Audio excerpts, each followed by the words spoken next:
In this video, we're going to look at electrostatic force. So if we have three different charges, we want to look at the force on one of them from the other three. So we have three stationary charges arranged in a line as shown, and we want to know the magnitude and direction of the force on Q3. So Q3 is the one at the end. And we're given the value of each charge. We have positive 3.2 nanocoulombs, negative 4.1 nanocoulombs, and Q3 is negative 1.6 nanocoulombs.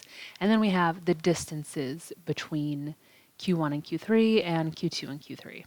So the electrostatic force is going to be given by K, which is a constant, Coulomb's constant, times the first charge times the second charge.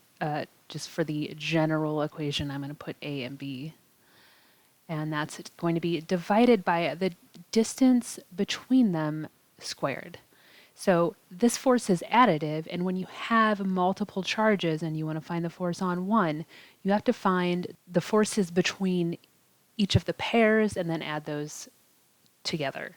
So in this case, we want the force on charge 3. So that's going to equal the force from charge 1 on charge 3 plus the force from 2 on 3. And plugging in our force equation, that's going to be K times Q1 times Q3 divided by R, we'll say, well, R13 is what we'll call this, and that's going to be this 6 millimeters here. So R13 equals 6 millimeters. And down here we have R23. So that's just the distance between 2 and 3.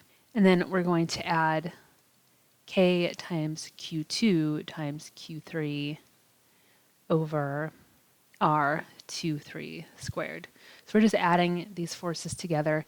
And in this problem, they're all along a line. So we're just using one dimension here.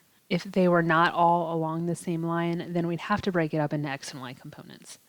But for this one, they're all just kind of along what we'll consider the x-axis. So we want to find the magnitude and direction. So let's make sure that we're also putting in the signs of the charges. So we can go ahead and plug in the different values here. And just to simplify this a little bit, I'm going to pull out K and Q3 since that's in both of the terms. And that leaves us with Q1 over R13 squared plus Q2 over R23 squared. Now, you don't have to do this. You could just figure out each of these individually and then add them together. It doesn't matter. You should come up with the same answer. And also, let's keep in mind that K is sometimes shown as 1 over 4 pi epsilon naught, which is the permittivity of free space. It depends on the textbook or your teacher. Sometimes we'll just use K, and sometimes it's 1 over 4 pi epsilon naught. However, you'll still end up with the same answer.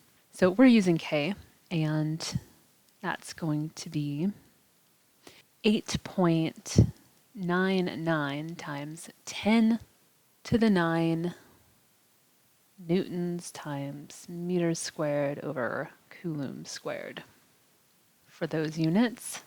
And then we're multiplying that by Q3, negative 1.6 nanocoulombs. So that's times 10 to the negative 9 coulombs. We want the base unit here. So coulombs is what we want. So 10 to the negative 9 coulombs.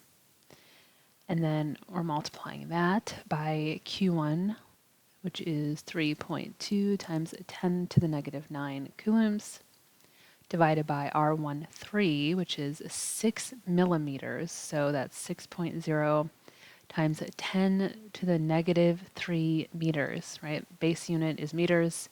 10 to the negative 3 meters is a millimeter. And then this value needs to be squared. And then we're adding Q2. Sorry, this actually looks a bit like a Q squared over here, and that's not what this is. Q2. Okay, so Q2 is negative 4.1 times 10 to the negative 9 coulombs.